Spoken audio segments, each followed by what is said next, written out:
I had a very happy Tuesday out there. I didn't think we were going to do a part two to the Lakers offseason video, but we will, just because I'm sure there's going to be a lot of questions regarding LeBron James, certainly his press conference, and then his follow-up with our own Dave McMenamin kind of lit the sports world on fire. And when we wrote the offseason article and we did the offseason video, we did not take into account if the word retirement was going to be in play.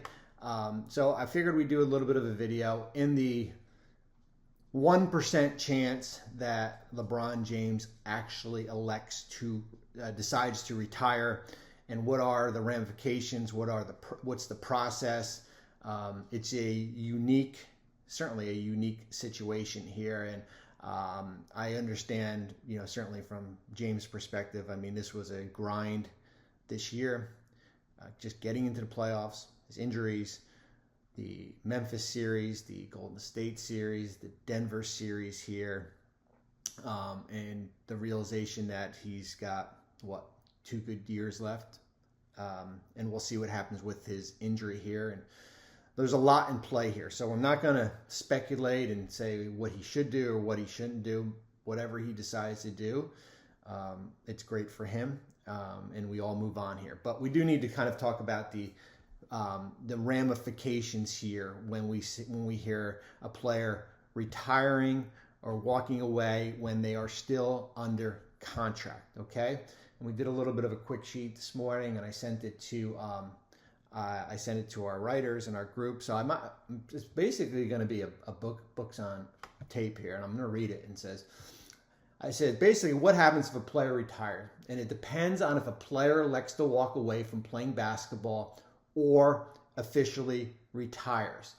When a player officially retires and is still under contract, he would be placed on the voluntary retired list only if the commissioner is notified in writing by both the player and team for which he has played.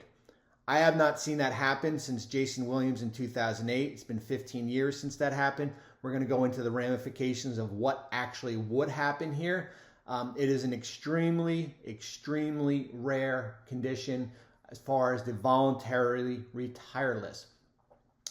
In the unlikely case that James goes this route, okay, he would forego the remaining 2 years left on his contract, 46.9 and 50.6 million, and any money paid to James is included in team salary, even if the player is no longer playing or has retired.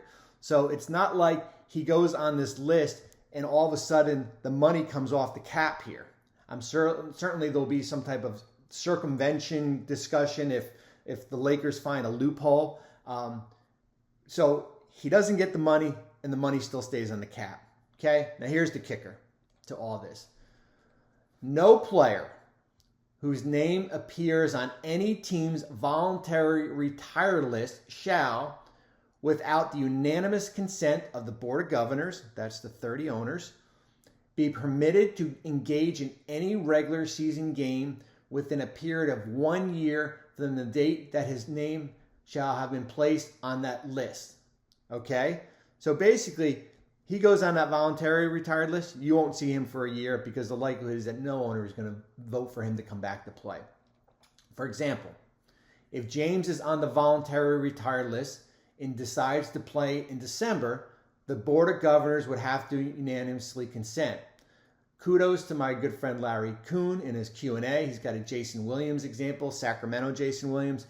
Jason Williams signed with the Clippers in August 2008, then changed his mind the following month, announcing his retirement. He applied for reinstatement in early 2009, but his request was denied by a vote of 24-6.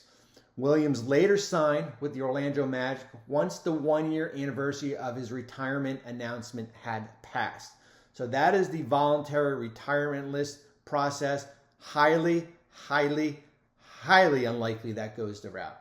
Okay, so what happens if James does not play but is not on this list? It's basically as a player who is withholding services.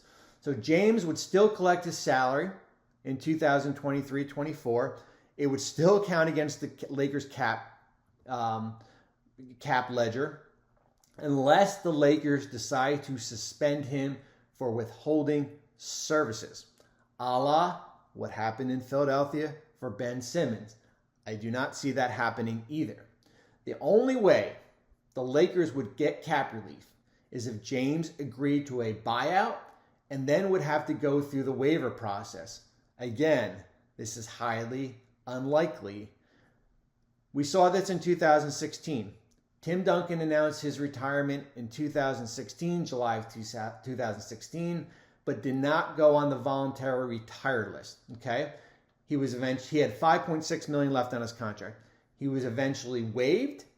He still received the $5.6 million salary for the 16-17 season. That amount was stretched 1.9 over 3 seasons. So that is a little bit of a kind of a synopsis on the whole retirement process here.